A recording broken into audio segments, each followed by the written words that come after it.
Hello, and welcome back to I Will Break Your Game with the Talos Principle. Today we hit something of a milestone. This is episode number 10. We've broken every puzzle so far throughout 10 whole episodes, and we're showing no signs of stopping. Today we'll also be reaching the halfway point in the game. There are 3 worlds with 7 levels each, which means the halfway point is level 3.5 in World B, which is 3 sigils into this level. This is going to be another instance where we use part of the star solution in order to break the puzzle, but we're going to take it a lot further than the developer intended. In order to get one of the stars on this level, you have to get a splitter out of this level. You can actually see behind the wall just over there, there's a fan. That fan will launch objects and yourself way out of this puzzle and into the main hub of this level. The intention was for the player to use this fan to get a splitter out of the level, but we're going to use it to get 2 cubes out. We're going to begin by placing this cube on this rock as far forward as we can manage without it falling off. Really, you want to make sure that the cube is far enough forward that it overhangs the stone that it's on slightly, like mine there. Then we want to jump onto the box, and if you stand far enough forward, you should get a jump prompt onto this wall. I mentioned in the previous episode that this level I hadn't actually managed to break last time in its entirety. There were some puzzles that I just couldn't manage on my previous attempt at this run. Well, I gave this some time last night, and fortunately this time around I succeeded where last time I failed. I'm going to grab this box, which is part of the hidden star solution, and bring it over to near this buzzer. It doesn't matter where you place it as long as it's nearby. Next we're going to grab the other cube, stand on our first, and place it on top of the buzzer. This is where we now differ from their intended solution. We're going to put the box over by this statue, but once you're on top you can slowly make your way down just close enough that you can actually grab the cube. Once you grab that, you're going to make the jump over to the first wall. This jump needs to be quite precise. Next, we're going to jump on top of this cube once we get the jump prompt, and then we can make our way over to the fan. We're going to drop our first cube in, but we're not going to jump in ourselves. Now it's time to backtrack. We're going to jump back onto this cube and over to the wall.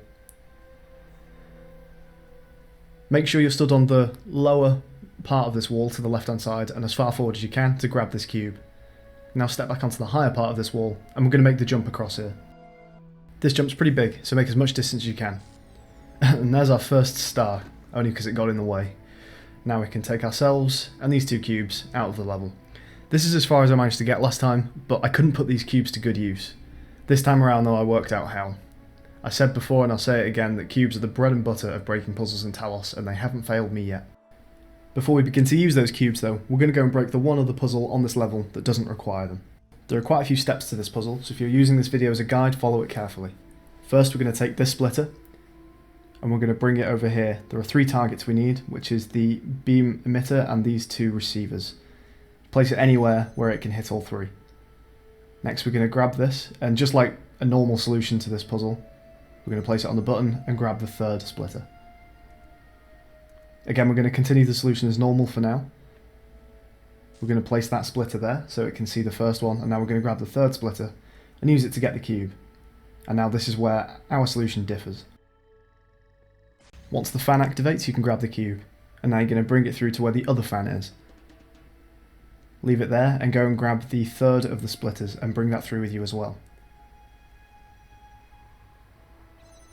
Now you can grab the 2nd splitter and also bring that through with you.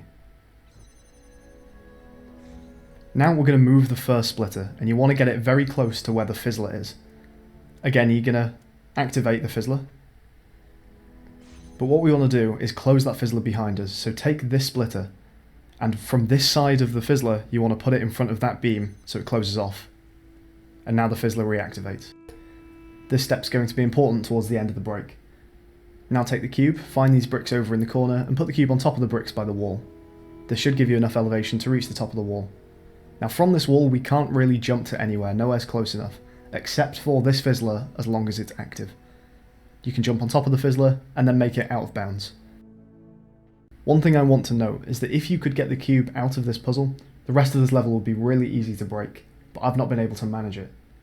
If you can manage to get the cube out of this puzzle, then we have 3 cubes in the hub, and that just makes things incredibly easy. So by all means give it a go, and if you can work out how to do it, let me know. As it stands, we have 2 cubes to work with. This makes things a little bit harder, but it's not impossible. There are 4 more sigils on this level, and the break for all 4 is the same, but the difficulty for each of them varies. I'll try and describe the general idea and then show you roughly where to try and do it for each puzzle.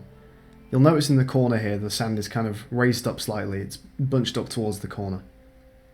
In all instances, we're going to bring both cubes and place them on top of each other towards one of these corners. You don't want to put it at the highest possible point, but you want to put it fairly close. Also, preferably you want the cubes to be tilted slightly, but they should usually do that on their own anyway. Then you want to stand on a mound of sand that gives you enough elevation to get on top of the 2 cubes, and then to jump onto the wall. But this can be harder than it sounds in some instances. This one's not too bad though. Overall, you're balancing 2 factors, which is having the cubes low enough that you can jump onto them, but high enough that you can jump to the wall from them. Sometimes this can take a little bit of shuffling around and rearranging, placing the cubes a few times until you get it just right. The next puzzle is the most difficult. There's one factor you need to bear in mind in order to get it right. The cubes are going to be tilted at an angle, and we're going to be stood behind them, so the cubes are tilting away from us. This means that the cubes might be giving you a jump prompt that you can't see because the tilt blocks it from view. The corner here is actually quite steep, which means when you place the second box on top of the first, they're actually going to begin to slowly start sliding down. This is good and bad. It's good because we have a very narrow margin of error. We need to be very precise with how tall the cube stack can be when we jump on, and this allows us to jump on as soon as it's low enough for us to get on top. It's bad because it means we have to act fast when we do that. If you look carefully here, you'll see the stack is slowly sliding down the sand. We want to get behind the stack so that we can jump on top as soon as we're ready. Because you won't be able to see the jump prompt, we're just going to keep jumping until it automatically puts us on top of the stack. Then you have to act very quickly. You need to turn around and jump to the wall straight away before the stack gets low enough that you can't reach it anymore. If you can make these 2 successive jumps quick enough, the hard part's over. From here we just need to run around the edge of the puzzle to the sigil.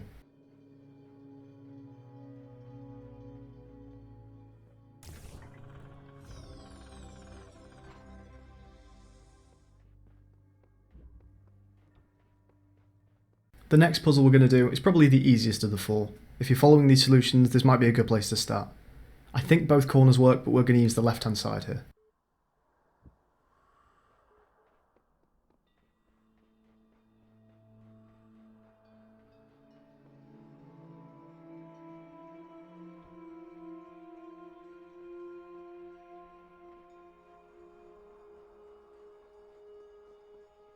Bear in mind that because your stack of cubes is at an angle, some corners of your cube are going to be higher than others.